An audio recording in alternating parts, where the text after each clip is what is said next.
তো হেই হোয়াটসঅ্যাপ, কি অবস্থা সবার? আশা করি সবাই অনেক অনেক ভালো এবং সুস্থ আছো। তো আজকের এই ভিডিওতে দেখিয়ে দেব ফোনে লগইন আছে এমন ফেসবুক আইডির পাসওয়ার্ড ভুলে গেলে কিভাবে মাত্র 1 মিনিটে সেটিকে বের করা যায়। তো আর বেশি কথা না বাড়িয়ে সরাসরি চলে যাচ্ছি ভিডিওর মূল কাজে। Welcome back. ফোনে লগইন আছে এমন ফেসবুক আইডির পাসওয়ার্ড বের করার বিভিন্ন পদ্ধতি রয়েছে।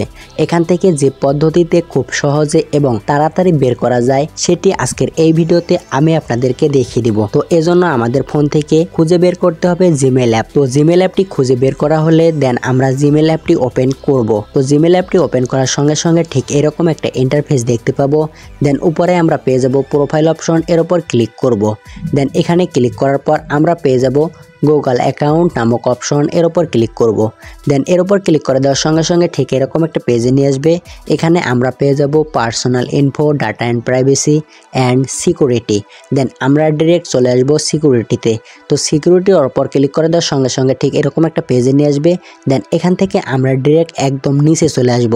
এখানে আমরা একটা অপশন পেয়ে যাব পাসওয়ার্ড ম্যানেজার নামক। দেন এর উপর ক্লিক করব। তো এর উপর ক্লিক করে দেওয়ার সঙ্গে সঙ্গে ঠিক এরকম একটা পেজে নিয়ে আসবে। দেন আমরা যেহেতু আমাদের স্মার্টফোনে লগইন থাকা ফেসবুক অ্যাকাউন্টের পাসওয়ার্ড দেখব, এজন্য এখানে পেয়ে যাব ফেসবুক। দেন আমরা সিম্পলি এই ফেসবুকের উপর ক্লিক করে দেব। তো এর উপর ক্লিক করে দেওয়ার সঙ্গে সঙ্গে আপনার স্মার্টফোনে হোম স্ক্রিনে যে লকটি থাকবে সেটি চাইতে পারে, আপনারা সিম্পলি দিয়ে দিবেন। তো দিয়ে দেওয়ার সঙ্গে সঙ্গে আপনারা দেখতে পাবেন আপনার ইমেল অথবা ফোন নাম্বার এবং নিচে দেখবেন সেই আইডির পাসওয়ার্ড। তো এখন যদি আমরা এই চৌক আইকনে ক্লিক করি তাহলে কিন্তু আমরা আমাদের সেই পাসওয়ার্ডটি দেখতে পাবো। তো এই ছিল মূলত আজকের ভিডিও ভালো লাগলে লাইক, কমেন্ট, শেয়ার এবং অবশ্যই আমাদের এই চ্যানেলটি সাবস্ক্রাইব করতে একদমই ভুলবেন না। ধন্যবাদ সবাইকে।